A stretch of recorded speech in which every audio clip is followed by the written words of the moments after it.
Okay, today's plan. We're going to take these billets, we'll scrape off using the angle grinder as much of the forge scale as we can. We'll get them cleaned up, we'll chop them up, and we'll restack, targeting anywhere between 150 and 200 layers. We made a little bit of a change to the design after talking with my client. The arming sword we're going to make, we're going to do it as a Damascus Sanmai. So instead of doing ladder, we're going to do a Damascus Sanmai on the bastard sword.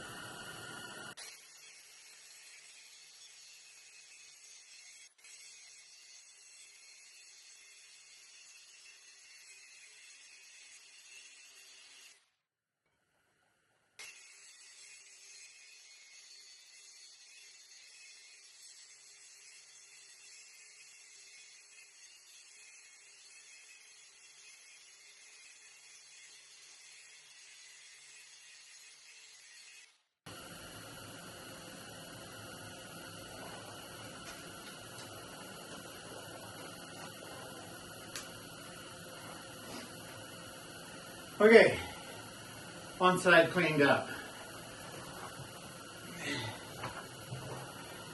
So I've taken it down pretty far. I still need to clean it up on the 2x72, but I've tried to get off most of the forge scale because it just stays on belts, and grinding discs are far cheaper than 2x72 belts.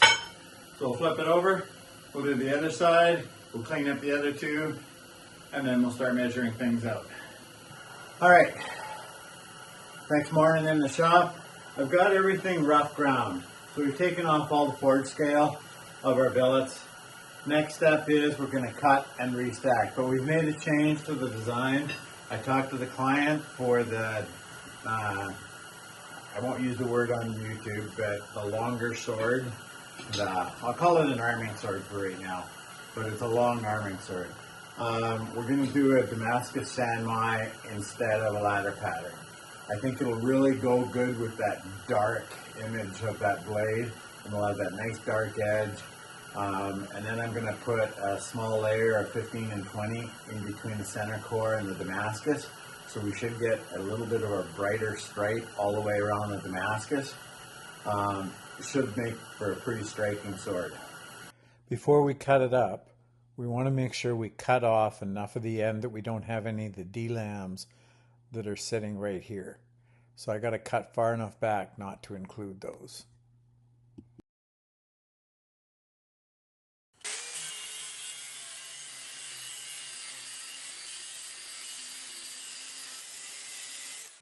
Okay, so what we've done is we have cut the ends off of all of our billets.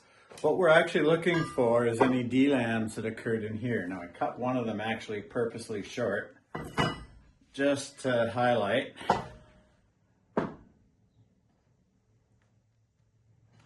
You can actually see, I hope, in this one, there is a D-lamb right in the middle, which means I need to cut this one back a little bit further. There's actually one more that's like this. So what I'm going to do is I'm going to first of all just try grinding it back a little bit, but if I need to cut it back a little bit more, I'll go back to the angle grinder and cut it back to where I've got solid steel. And after cutting off about a ½ inch, it looks good. And so I'll target 5 segments for each billet. That'll give me 2 billets that are 125 layers and 1 billet that's 105 layers. The billet for 105 layers we're going to double up to 210. That'll be for the saber. The other Damascus will be for the sword. Once we've got the segments cut up, we'll start welding the billets together. I'm not going to worry about putting a weld down the middle of these ones. They're small enough and the pieces are thick enough that they're not going to warp as they heat up. And it was a short day today, but I end up with 3 billets that are ready for the forge tomorrow, where we'll draw them out into these nice long 125, 125, and 100 layer billets that are between 25 and 26 inches long. Thanks for sticking around.